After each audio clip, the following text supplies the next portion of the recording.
La Cour constitutionnelle retoque, encore, le gouvernement. Ces derniers temps, nous avons mis trop d'énergie à parler du Mali, alors que des choses se passent dans notre pays. Le gouvernement a saisi la Cour constitutionnelle pour avoir son avis sur un projet d'ordonnance instituant une allocation de départ à la retraite. La Cour constitutionnelle, tout en notant que la saisine du Premier ministre est recevable, l'avise que cette ordonnance instituant une allocation de départ à la retraite est contraire à la Constitution. Personnellement, je trouve même que ce projet d'ordonnance aurait dû être non conforme à la Constitution pour une toute première raison. L'habilitation donnée par l'Assemblée nationale pour prendre des mesures relevant de la loi ne concerne que la lutte contre la pandémie au coronavirus. Les allocations de départ à la retraite n'ont rien à voir avec le virus, et le projet d'ordonnance couvre une période allant de 2011 à 2020, voire plus. Rien que pour cette première raison, ce projet d'ordonnance devrait être rejeté. Personnellement, je ne comprends pas pourquoi malgré la présence d'éminents juristes dans le gouvernement, de tels cafouillages continuent à persister. C'est la seconde fois, en moins de 6 mois, que le gouvernement se fait retoquer par la Cour constitutionnelle. Et le précédent avis concernait le même objet, la discrimination.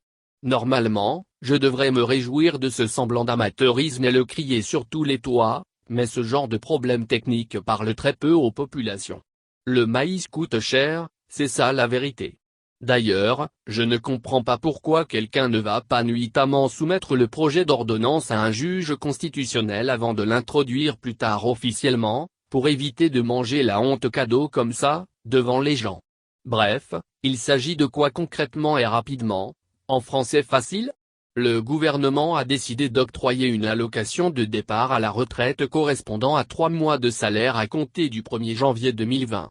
Il faut juste savoir que la loi instituant les allocations de départ à la retraite, votée en 1991, prévoyait une allocation correspondant à 12 mois de salaire.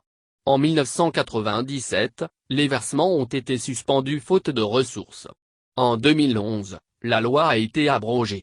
Le gouvernement propose donc que pour les fonctionnaires partis à la retraite entre 2011 et 2019, une allocation exceptionnelle leur soit versée. Mais rien n'est prévu pour les fonctionnaires partis à la retraite entre 1997 et 2011.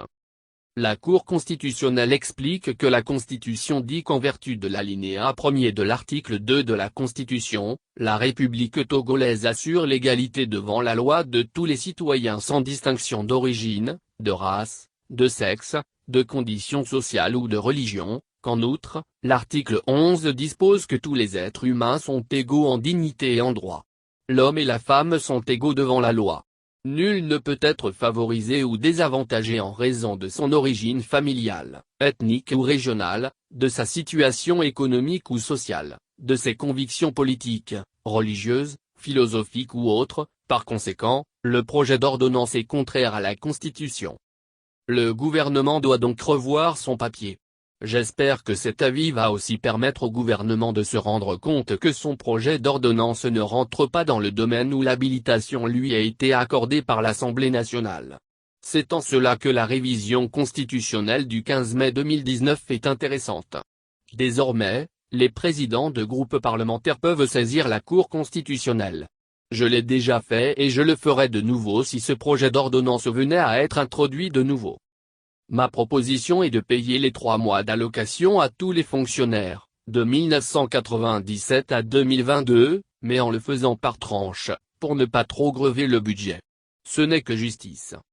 Bon, de vous à moi, tout ceci est un charabia pour ceux qui ne comprennent pas le droit, mais ce qui est bien est que nos institutions commencent à fonctionner à leur plein régime. Un pouvoir judiciaire, la Cour constitutionnelle n'en fait pas partie, qui assure son indépendance, et une Assemblée nationale qui essaye, c'est encore laborieux, de contrôler l'action du gouvernement.